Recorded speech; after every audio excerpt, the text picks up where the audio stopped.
ചൈനയിലെത്തിയ നരേന്ദ്രമോദിക്ക് രാജകീയമായ സ്വീകരണമാണ് ചൈന ഒരുക്കിയത്. അതായത് ചൈനയ്ക്ക് മനസ്സിലായി ഇന്ത്യയെ ചേർത്ത് നിർത്തിയാൽ മാത്രമേ ചൈനയ്ക്കും ഇനിയൊരു ശക്തിയായി മുന്നേറാൻ കഴിയൂ എന്നുള്ളത്.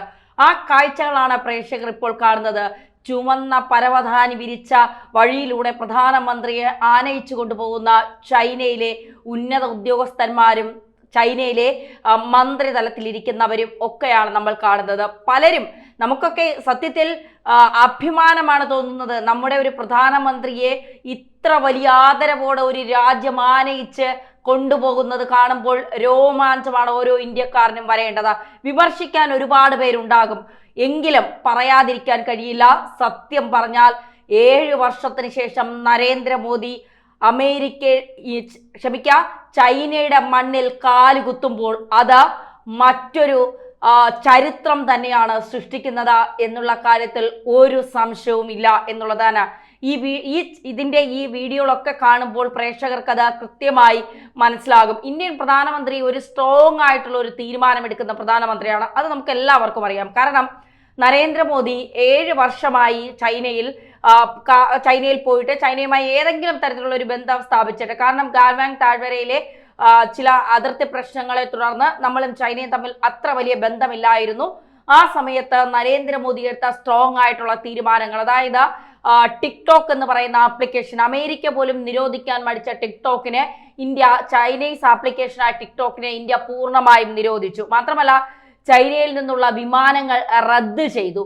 അതിനുശേഷം ചൈനയിൽ നിന്ന് ഇവിടെ ഇൻവെസ്റ്റ് ചെയ്യാൻ എത്തുന്ന ആളുകളുടെ, അതായത് ഇന്ത്യയിലേക്ക് ഇൻവെസ്റ്റ്മെന്റ് ചെയ്യാൻ എത്തുന്ന ആളുകൾക്ക് നിയന്ത്രണങ്ങൾ കർശനമാക്കി. അങ്ങനെ വെറുതെ വന്നൊന്നും ഇന്ത്യയിൽ നിങ്ങൾക്ക് ഇൻവെസ്റ്റ് ചെയ്തിട്ട് പോകാൻ കഴിയില്ല എന്നുള്ള ഒരു നിലപാടെടുത്തു. മാത്രമല്ല യാത്രക്കാർക്ക്, അതായത് ചൈനയിൽ നിന്നുള്ള യാത്രക്കാർക്ക് അനുമതി നിഷേധിച്ചുകൊണ്ടും ചൈനയിലേക്കുള്ള വിമാനങ്ങൾ റദ്ദാക്കിക്കൊണ്ടും ചൈനയിൽ നിന്ന് വരുന്ന ചരക്കുകളുടെ ഗുണനിലവാരം കൂടുതൽ കർശനമായ ഗുണനിലവാരം ഉറപ്പുവരുത്തിക്കൊണ്ട് ചൈനീസ് കമ്പനികൾക്ക് ഇന്ത്യയിൽ ഇൻവെസ്റ്റ് ചെയ്യുന്നതിന് നിയന്ത്രണങ്ങൾ ഏർപ്പെടുത്തിക്കൊണ്ട് ചൈനീസ് ഭരണകൂടവുമായിട്ടുള്ള നയതന്ത്ര ബന്ധങ്ങൾ വെട്ടിച്ചുരുക്കിക്കൊണ്ട് ഇന്ത്യ സ്വീകരിച്ച നടപടികൾ അത് ലോകത്തെ തന്നെ ഞെട്ടിച്ച നടപടികളായിരുന്നു എന്ന് പറയാതിരിക്കാൻ കഴിയില്ല. അങ്ങനെ ലോകത്തെ ഏറ്റവും പവർഫുൾ രാജ്യങ്ങളിലൊന്നായി ഇന്ത്യ മാറുകയായിരുന്നു. അവിടെ നിന്ന് ഇപ്പോൾ 2025 നമ്മൾ എത്തുമ്പോൾ ഇന്ത്യയുടെ പ്രധാനമന്ത്രി ചൈനയിലേക്ക് കാലുകുത്തുമ്പോൾ നമ്മൾ മനസ്സിലാക്കേണ്ട ഒരു കാര്യമുണ്ട്. ഇതേ വർഷം മാർച്ച് മാസത്തിൽ ചൈനീസ് പ്രസിഡന്റ് ഷീ ജിൻപിങ് ഇന്ത്യയുടെ പ്രസിഡന്റിന്, പ്രധാനമന്ത്രിക്കല്ല ഇന്ത്യയുടെ പ്രസിഡന്റിന് ഒരു കത്തെഴുതി, നമുക്ക് ഒന്നിച്ചു നിൽക്കേണ്ട സമയം വന്നിരിക്കുകയാണ്. നമ്മൾ ഒന്നിച്ചു നിന്നില്ല എങ്കിൽ നമ്മൾ ഓരോരുത്തരെയായി തിരിഞ്ഞു പിടിച്ച് അമേരിക്ക ഇല്ലാതാക്കും. അവരുടെ അജണ്ട വ്യക്തമാണ്. നമുക്ക് അഭിപ്രായ വ്യത്യാസങ്ങളെല്ലാം മറന്ന് ഒന്നിക്കാൻ കഴിയുന്ന എല്ലാ മേഖലകളിലും ഒന്നിക്കാം. ഏഷ്യയിലെ പ്രധാന ശക്തികൾ എന്ന നിലയിൽ നമ്മൾ സഹകരിക്കുന്നതാണ് 2 രാജ്യത്തിന്റെയും ജനങ്ങൾ ആഗ്രഹിക്കുന്നത്. അതാണ് ഏറ്റവും നല്ലത്. നമുക്കിനി ഒന്നിച്ച് മുന്നോട്ട് പോകാം. ഈ കാര്യത്തെക്കുറിച്ച് ഇന്ത്യ ഗൗരവത്തോടെ ആലോചിക്കണം. ഏതുതരം ചർച്ചകൾക്കും ചൈന സന്നദ്ധമാണ് എന്ന് പറഞ്ഞുകൊണ്ടാണ് ഷീ ജിൻപിങ് പ്രസിഡന്റിന് ഒരു കത്തെഴുതിയത്. ഇന്ത്യൻ പ്രധാനമന്ത്രിക്ക് ഒരു കത്തെഴുതാൻ ഷീ ജിൻപിങ്ങിന് ധൈര്യമില്ലായിരുന്നു. കാരണം ഇന്ത്യൻ പ്രധാനമന്ത്രി എടുക്കുന്ന സ്ട്രോങ് ആയിട്ടുള്ള നിലപാടുകൾ ഒരു കത്തെഴുതുമ്പോൾ അതിനെ എങ്ങനെയായിരിക്കും നരേന്ദ്രമോദി എടുക്കുന്നത് എന്നുള്ള ഭയം കൊണ്ടാണ് ഇന്ത്യൻ പ്രസിഡന്റിന് ഒരു കത്ത് ഷീ ജിൻപിങ് എഴുതിയത്. ആ കത്ത് ഇന്ത്യൻ പ്രസിഡന്റ് കൈമാറുന്നു. പിന്നെ നടന്നതൊന്നും നമുക്കറിയില്ല. എന്തൊക്കെ ചർച്ചകളാണ് അവിടെ നടന്നത് എന്നുള്ളതിനെ കുറിച്ചൊന്നും നമുക്കറിയില്ല. അതിനുശേഷം പക്ഷെ നമ്മൾ ഇപ്പോൾ കാണുന്നത് ഇന്ത്യയുടെ പ്രധാനമന്ത്രി നരേന്ദ്രമോദി ചൈനയിലേക്ക് എത്തുന്ന മനോഹരമായ കാഴ്ചകളും ദൃശ്യങ്ങളുമാണ്. ഗാൽവാൻ സംഘർഷത്തിന് ശേഷമുണ്ടായ സാഹചര്യങ്ങൾ ഇപ്പോൾ നിലവിലില്ല. എന്ന് വെച്ചാൽ ചൈന തർക്കപ്രദേശങ്ങളിൽ നിന്ന് വിന്യസിച്ചിരുന്ന പട്ടാളക്കാരെ പൂർണ്ണമായും പിൻവലിച്ചിരിക്കുകയാണ്.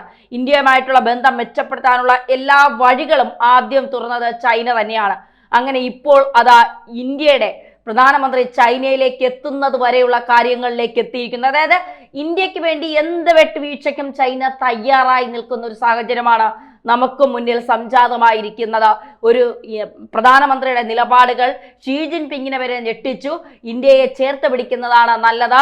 ഇന്ത്യക്കൊപ്പം നിന്നില്ലെങ്കിൽ അമേരിക്കയ്ക്ക് തകർക്കാൻ എളുപ്പമായിരിക്കും. ഒരു വലിയ ശക്തിയെ കൂടെ കൂട്ടിച്ചേർക്കുന്നതാണ് നല്ലത് എന്ന് ചൈനയ്ക്കും തോന്നി എന്നുള്ളതാണ്. നേരത്തെ ചൈനീസ് പ്രധാനമന്ത്രി ഇന്ത്യയിലേക്ക് G20 പങ്കെടുക്കാൻ വന്നതും ഏറ്റവും ഒടുവിലായി ചൈനയുടെ വിദേശകാര്യമന്ത്രി ഇന്ത്യയുടെ പ്രധാനമന്ത്രിയെ ചൈനയിലേക്ക് ക്ഷണിക്കാനായി എത്തിയതുമൊക്കെ ഇന്ത്യ ചൈന ബന്ധം മെച്ചപ്പെടുത്തുന്നതിന്റെ തെളിവുകളാണ്. ഇവിടെ ഇന്ത്യ ഒരു പ്രധാന ശക്തിയാകാതിരിക്കാൻ അമേരിക്ക ഉറപ്പായി ശ്രമിക്കും. ചൈന മേജർ പവറായി വളരാതിരിക്കാൻ അമേരിക്ക ശ്രമിക്കും. ഇന്ത്യയോ ചൈനയോ ലോകത്തെ പ്രധാന ശക്തികളാകണമെന്ന് അമേരിക്ക ഒരിക്കലും ആഗ്രഹിക്കുന്നില്ല. അതുകൊണ്ട് തന്നെ ഈ രണ്ട് രാജ്യങ്ങളെയും ഏതു വിധേനയും ഇല്ലാതാക്കാനുള്ള ശ്രമങ്ങൾ അമേരിക്കയുടെ ഭാഗത്ത് നിന്ന് ഉണ്ടാകുമെന്ന് മനസ്സിലാക്കുന്ന ചൈന അമേരിക്കയെ പ്രതിരോധിക്കാൻ ഇന്ത്യയെ ഒപ്പം നിർത്തുകയല്ലാതെ മറ്റൊരു വഴിയില്ല എന്ന് മനസ്സിലാക്കുകയാണ്. ഇവിടെ ഇന്ത്യക്കും നന്നായിട്ടറിയാം, ഇന്ത്യയെ കൂട്ടുപിടിച്ചുകൊണ്ട് അമേരിക്ക ആദ്യം ചൈനയെ ഇല്ലാതാക്കും. പിന്നെ ചൈന ഇല്ലാതായി കഴിഞ്ഞാൽ അമേരിക്കയുടെ അടുത്ത ടാർഗറ്റ് സ്വാഭാവികമായും ഇന്ത്യ ആയിരിക്കും. അമേരിക്കയുടെ ആ ഒരു ശക്തി നഷ്ടപ്പെടുത്താൻ, ലോകത്തെ അപ്രമാദിത്വം ഇല്ലാതാക്കാൻ ഒരിക്കലും ആരും അമേരിക്ക അനുവദിക്കുകയുമില്ല. അമേരിക്കൻ ആധിപത്യം ലോകത്ത് അവസാനിപ്പിക്കാൻ ഒരേ ഒരു വഴി മാത്രമേ നമുക്ക് മുന്നിലുള്ളൂ. അതായത് മൾട്ടി പോളാർ വേൾഡ്, അതായത് ബ്രിക്സിനെ കൊണ്ട് മാത്രമേ അത് സാധിക്കൂ. ബ്രിക്സിന്റെ 3 രാജ്യങ്ങളാണ്, ഒരുപാട് രാജ്യങ്ങളുണ്ട്. അത് പ്രധാനപ്പെട്ട 3 രാജ്യങ്ങളാണ് ഇന്ത്യ, റഷ്യ, അമേരിക്ക. ഇവർ 3 പേരും കൂടി ചേർന്ന് നിൽക്കുമ്പോൾ വലിയൊരു ശക്തിയായി വളർന്നു വരും. ഇവർ 3 ശക്തികളും വലിയ ശക്തികളായി വരും. 67 രാജ്യങ്ങളൊപ്പം കൂടുമ്പോൾ അത് മറ്റൊരു തലത്തിലേക്ക് നീങ്ങുമെന്നുള്ളതാണ് യാഥാർത്ഥ്യം. അമേരിക്ക മാത്രം ഒരു മേജർ പവറായി നിൽക്കുന്നത് ലോകത്തിന് ഒരിക്കലും ഗുണം ചെയ്യില്ല എന്ന് തന്നെയാണ് ഈ അടുത്ത കാലത്ത് നമുക്ക് അറിയാവുന്ന സംഭവ വികാസങ്ങൾ നമ്മളെ ഓർമ്മിപ്പിക്കുന്നത്.